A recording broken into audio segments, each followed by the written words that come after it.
وہ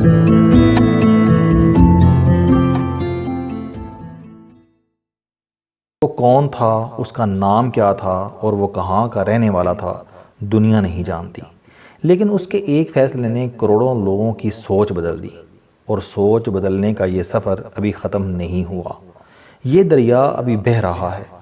اس اجنبی نے کیا کیا؟ اس نے شہر کی دیوار پر کھونٹیاں لگائیں، اس پر اپنے فالتو کپڑے لٹکائے، دیوار پر جلی حروف میں دیوار مہربانی لکھا، اس کے نیچے یہ 2 فقرے لکھے اور غائب ہو گیا۔ اگر آپ کو ضرورت نہیں تو آپ یہاں لٹکا جائیے، اور اگر آپ کو ضرورت ہے تو آپ یہاں سے اتار لیجئے۔ ان 2 فقروں، ان 8 درجن کھونٹیوں اور دیوار پر درج اس دیوار مہربانی نے دنیا کو ورطۂ حیرت میں ڈال دیا۔ یہ دیوار مہربانی اب وائرس کی طرح پوری دنیا میں پھیل رہی ہے۔ آپ کو آج صرف 2 ماہ میں یہ دیوار مہربانی دنیا کے مختلف ملکوں میں نظر آ رہی ہے۔ ماہرین کا خیال ہے کہ یہ تصور 1 برس میں آدھی دنیا کو اپنی لپیٹ میں لے لے گا، اور یوں یہ دنیا میں سب سے تیزی سے پھیلنے والی روایت بن جائے گا۔ یہ تصور ہے کیا، اور یہ کیوں پھیلا؟ ہم اس طرف آنے سے پہلے ایک جغرافیائی حقیقت جانتے ہیں۔ بلوچستان کا ایک حصہ افغانستان اور دوسرا ایران سے جڑا ہوا ہے۔ یہ 2 سرحدیں صرف زمینی سرحدیں نہیں ہیں، یہ موسمیاتی باؤنڈریز بھی ہیں۔ یہاں سے سرد موسم شروع ہوتا ہے۔ آپ جوں جوں بلوچستان سے دور ہوتے جاتے ہیں، سردی میں اضافہ ہوتا جاتا ہے۔ یہ سردی ایران اور افغانستان سے سینٹرل ایشیا میں داخل ہوتی ہے۔ یہ وہاں پہنچ کر 2 حصوں میں تقسیم ہو جاتی ہے۔ ایک لہر روس سے ہوتی ہوئی سائبیریا پہنچتی ہے، وہاں سے قطبین میں داخل ہوتی ہے اور آخر میں برفوں میں دفن ہو جاتی ہے۔ دوسری لہر ترکی سے ہوتی ہوئی یورپ میں داخل ہو جاتی ہے، اور یہ 28 ملکوں سے ہوتی ہوئی اسپین پہنچ کر دم توڑ دیتی ہے۔ اسپین سے گرمی شروع ہو جاتی ہے۔ یہ گرمی مراکش میں داخل ہوتی ہے اور پورے افریقہ کو دوزخ بناتی ہوئی عرب ملکوں میں پہنچتی ہے، اور وہاں سے لاطینی امریکہ کی طرف نکل جاتی ہے۔ گرمی اور سردی کی یہ لہریں سورج کے ساتھ ساتھ کرۂ ارض پر دوڑتی بھاگتی رہتی ہیں۔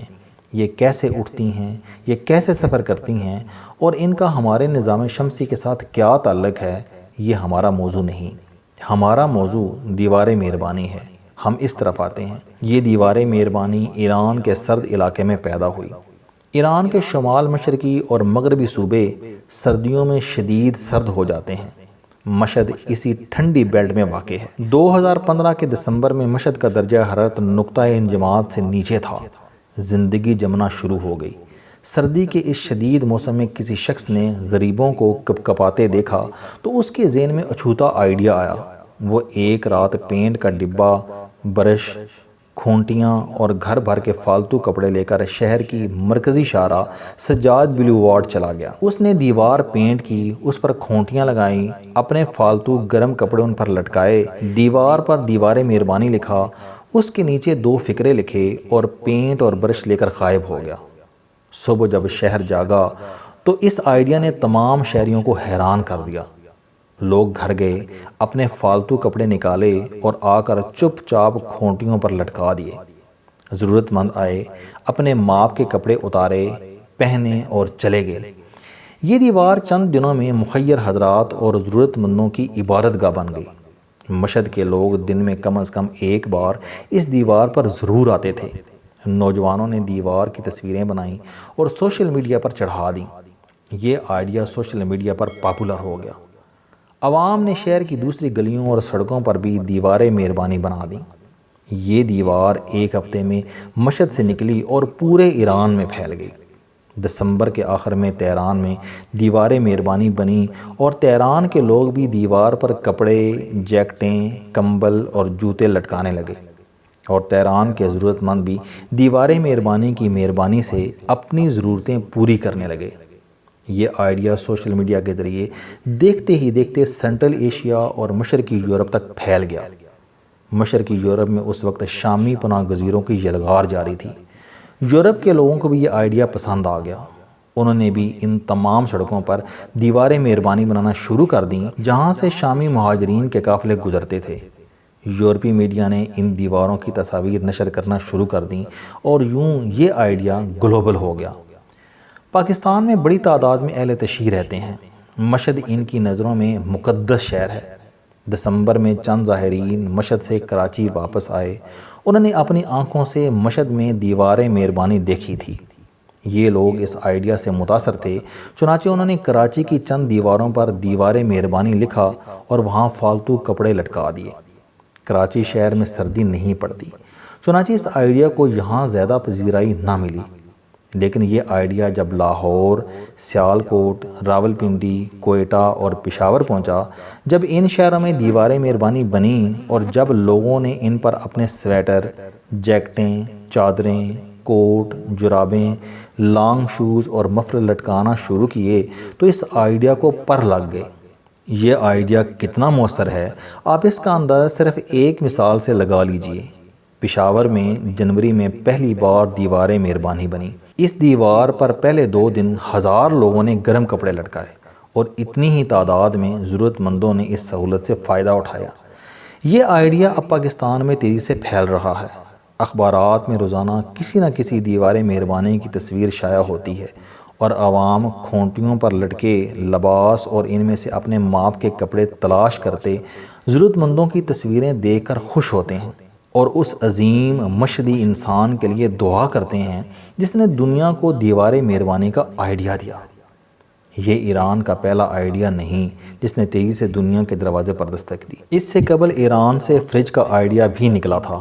تہران کے کسی صاحب نے اپنی دکان کے سامنے ایک فریج رکھا اور اس فریج کے دروازے پر لکھ دیا، اگر آپ بھوکے ہیں تو آپ اس فریج سے اپنی مرضی کی چیز نکال کر کھا لیں۔ یہ آئیڈیا بھی کامیاب ہو گیا۔ لوگوں نے اپنے گھروں اور دکانوں کے سامنے فریج رکھنا شروع کر دیے۔ لوگ زائد کھانا ان فریجوں میں رکھ جاتے تھے، ضرورت مند آتے تھے، فریج کھولتے تھے اور اپنی ضرورت کے مطابق کھانا لے لیتے تھے۔ تہران کے بعد یہ فریج ایران کے باقی شہروں میں بھی رکھے جانے لگے۔ یہ آئیڈیا بھی سوشل میڈیا کے ذریعے دنیا میں پھیل گیا۔ آپ کو آج یہ فریج بھی دنیا کے مختلف ملکوں میں نظر آتے ہیں۔ یہ دونوں آئیڈیاز شاندار ہیں۔ ہم جس دنیا میں رہ رہے ہیں اس میں 85 کروڑ لوگ غذائی قلت کا شکار ہیں۔ یہ لوگ ترقی پذیر اور غیر ترقی یافتہ ممالک سے تعلق رکھتے ہیں۔ دنیا میں سب سے زیادہ بھوکے ایشیا میں رہتے ہیں۔ ایک اندازے کے مطابق ایشیا کی 1/3 آبادی غذائی قلت کا شکار ہے۔ آپ اگر صرف بچوں کے اعداد و شمار دیکھ لیں تو آپ پریشان ہو جائیں گے۔ دنیا میں 6.5 کروڑ بچے روزانہ بھوکے پیٹ اسکول جاتے ہیں اور ان میں سے 2 کروڑ 30 لاکھ بچے افریقہ سے تعلق رکھتے ہیں۔ یہ تصویر کی ایک سائیڈ ہے، جبکہ دوسری طرف دنیا میں روزانہ 1 ارب 30 کروڑ ٹن خوراک ضائع ہوتی ہے۔ یہ کل خوراک کا 1/3 حصہ بنتا ہے۔ ہم اگر اس خوراک کو رقم میں تبدیل کریں تو ترقی یافتہ ممالک کے عوام سالانہ 680 ارب ڈالر اور ترقی پذیر ملکوں کے لوگ 310 ارب ڈالر کی خوراک ضائع کرتے ہیں۔ ضائع ہونے والی خوراک کا بڑا حصہ پھلوں، سبزیوں، گوشت، مچھلی، ڈیری مصنوعات اور اناج پر مشتمل ہوتا ہے۔ یہ ملک اگر اپنا فالتو کھانا کوڑے کے ڈھیروں میں پھینکنے کے بجائے یہ خوراک بھوک سے بلبلاتے اور مرتے لوگوں تک پہنچا دیں تو دنیا کی شکل بدل جائے گی۔ انسان کے قریب آ جائے گا۔ مگر ہم اپنی فالتو خوراک ڈسٹ بنوں میں پھینک دیں گے، ہمارے فالتو کھانے سے ہمارے گٹر بند ہو جائیں گے، لیکن ہمیں اپنے ہمسائے میں بھوک کا بھنگڑا دکھائی نہیں دے گا۔ آپ ذرا سوچئے، ہم اپنے گھر کے سامنے ایک پرانا فریج رکھ کر بھوک کے خلاف کتنا بڑا جہاد کر سکتے ہیں۔ کپڑوں کے معاملے میں بھی یہی صورتحال ہے۔ ہماری وارڈروبز بھری رہتی ہیں، ہم سال بھر درجنوں سوٹس کی طرف آنکھ اٹھا کر نہیں دیکھتے۔ ہمارے پاس ایسے درجنوں جوتے بھی ہوتے ہیں جنہیں سال میں ایک بار بھی ہمارے پاؤں نصیب نہیں ہوتے، لیکن ہم اس کے باوجود ان جوتوں اور ان کپڑوں کو اپنے آپ سے جدا نہیں کرتے۔ ہمارے کپڑے، ہمارے جوتے خواہ الماری میں سڑ جائیں لیکن ہم کسی کو دیں گے نہیں۔ ہمارے سٹوروں میں گرم چادریں، کمبل، گدے اور تکیے سڑتے رہ جائیں گے۔